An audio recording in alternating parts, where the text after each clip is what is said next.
जैसा कि हमारे देश को आज़ाद हुए करीब 77 साल के आसपास हो गए, अभी भी हमारा जो देश है वो भारत है। हमें हमारे देश को अखंड भारत बनने के लिए और कितना समय लगेगा?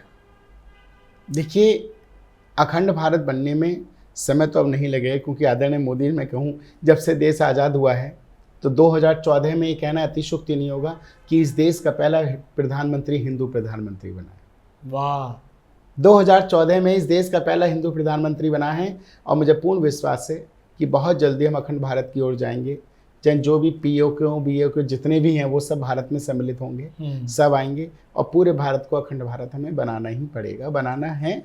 हमें पहचान, हमें देखियो, हमें अपने देवी देवताओं से सीखना पड़ेगा। जैसे भगवान सूर्यदेव सुबह को निकलते हैं, उनकी लालिमा कैसी होती है? भगवा लालिमा होती है। भगवान सूर्यदेव परिचय देते हैं अपने भारत का कि भगवा में मैं आता हूँ, और बाद में जब शाम को जाते हैं तो भगवा में ही भारत का होता है। भगवा में आता हूँ, भगवा में जाता हूँ, ये बता रहा हूँ हिंदुओं, ये देश तुम्हारा है। भगवा ये चादर ओढ़ के आता हूँ, भगवा चादर ओढ़ के जाता हूँ। तो इसलिए आप इसको समझो। देवी देवताओं ने शस्त्र और अस्त्र उठाए। These are not ornaments. ये वो नहीं कि आपकी सुंदरता बढ़ा रहे हैं। ये देवी मैया अभी नवदुर्गे चल रहे हैं। आज माँ अष्टमी का दिन है, नवमी भी है आज, दोनों तिथि आज पड़ गई हैं। तो माँ दुर्गा, माँ भगवती ने हाथ में तलवार उठाया है, त्रिशूल उठाया है, शंख चक्र उठाया है। क्यों उठाया है? भगवान राम ने धनुष बाण उठाया है, भगवान श्री कृष्ण सुदर्शन चक्र उठाया। क्यों उठाया है? These are not ornaments. ये उनकी सुंदरता नहीं बढ़ा रहे हैं, नो। इन्होंने कहा था, देखो मैं क्यों उठा रहा हूँ, उसको सुन लो। यदा यदा ही धर्मसः ज्ञानेन भवति भारता अव्युत्थानम धर्मस्य तदात्मानं सृजाम्यहम्। जब जब मेरे देश के ऊपर, मेरे धर्म के ऊपर हानि होगी, तब तब ये उठाना मैं चाहूँगा, उठाऊंगा। वाह! तो देवी देवता ने उठाया है। उन्होंने शस्त्र उठाए किस लिए? अपने धर्म के सम्मान के लिए, अपने राष्ट्र के लिए, अपनी संस्कृति के लिए।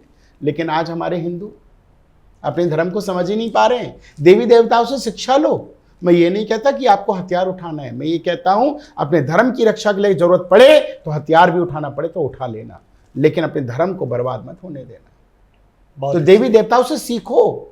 ये हमारा परिचय देते हैं और हम अपने देवी देवताओं को अपना ही नहीं पा रहे। क्यों? क्योंकि लोग राम और शिव को समझ नहीं पाए। राम और शिव को समझ नहीं पाए प्रजापति जी। अगर राम और शिव को समझ लेंगे तो आप समझ लीजिए इंसान अपने आप को समझ ले। कौन है राम, कौन है शिव, मैं बताना चाहूंगा जी। भगवान शिव, शिव में कितने अक्षर हैं? दो। शिव में कितने अक्षर हैं? 2। राम में कितने अक्षर हैं? 2। शिव ने कहा मैं श्रृंगार करता, वाह, और राम ने कहा मैं पालन करता। क्या बात! तो पालन करता कौन करता है? वाह, पिता ही तो पालना करता है बच्चों की। माँ तो जन्म देती है, लेकिन पालना पिता करता है। तो राम ने कहा मैं तुम्हारा पिता हूं। तो राम अगर 2 अक्षर में है तो मेरे राम ने पूरा शरीर 2 अक्षर में बनाया है। वाह! पूरा शरीर 2 अक्षर में, क्योंकि 2 अक्षर में राम और 2 अक्षर में हमारा शरीर। अब आप गिन लीजिए, बाल, सिर, माथा, भौहें, आंख, नाक, कान, गाल, होठ, दांत, जीभ, मुंह, गला, कंधा, छाती, पेट, पीठ, हाथ, पैर, जंघा, सब कितने? 2 शब्द है। सब 2 शब्दों में। वाह वाह वाह! सब 2 शब्दों में बनाया। क्यों? क्योंकि मेरे राम का दिया हुआ शरीर है। क्या बात है! इसीलिए राम शिव की पूजा करते हैं और शिव राम की पूजा करते हैं। भगवान महादेव ने कहा तुमने बहुत सुंदर अपनी व्याख्या कर दी, लेकिन ये तो बताओ जब मेरे पास आएगा तो किस रूप में आएगा? बोले वो भी 2 अक्षर में जाएगा, जिसका नाम होगा शव। वाह वाह वाह! शव स्थिति में ही जाएगा। क्या बात है!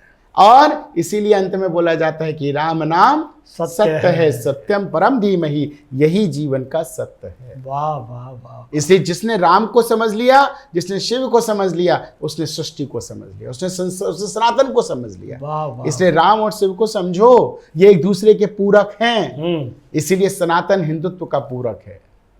बढ़िया बढ़िया, बहुत अच्छी जानकारी आप दे रहे हैं।